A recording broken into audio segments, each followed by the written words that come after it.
Amidst the tragedy in Haiti, there have been some stories of survival that are nothing short of miraculous. One of those stories belongs to United Nations worker Jens Christensen, who was rescued after spending 5 days buried beneath the rubble of the collapsed UN headquarters in Port-au-Prince. And right now, we'll hear that story firsthand. Jens Christensen joins us now on the phone from Haiti. Good morning, sir. Good morning to you. Please tell us, what was that experience like? I understand you were trapped for 5 days in an area the size of a coffin, as you've described it. Correct. I mean, well, it happened that I sat in my office in Mission headquarters on the third floor at the time when the earthquake took place, and basically managed in the last second to get under the table and hide under my desk, my office desk, so that while the quake hit and struck, I was under the desk, protected by the desk and by the debris that was absorbed. The energy of the debris was absorbed by the metal structure of my office chair, of the desk, and of the small filing cabinet that I had like under my desk to the left of me. We were just seeing some images of you being rescued. How did you keep your mind focused from the time that the earthquake hit to the time you were rescued to get you through that? You know, I think by rationalizing the event somehow and really telling myself that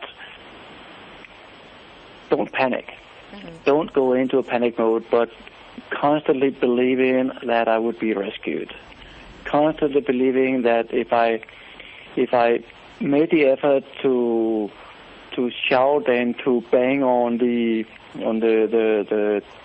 table.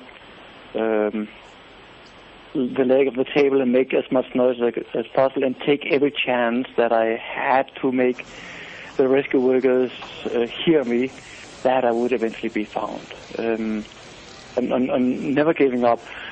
Although, of course, I mean, after some days, you also have to be realistic and say, well, I mean, maybe I won't have the luck of being found. Maybe I will be trapped here and be realistic about it too.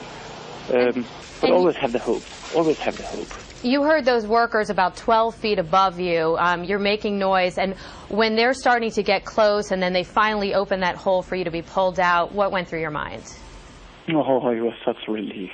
It was such relief. I mean, when I saw that the camera came in, you know, and I could kind of wave to it, and when the first bottle of water they tied a bottle of water through a stick and handed it through the rubble into me, and it was such a relief. It was, you know, the knowledge that I would be found, the knowledge that I would live. I mean, it was like getting a new birthday.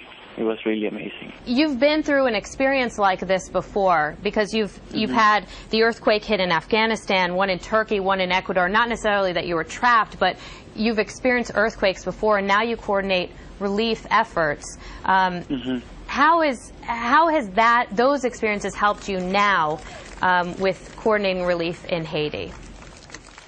Well, I mean, I think that that I've had these stressful situations before, and that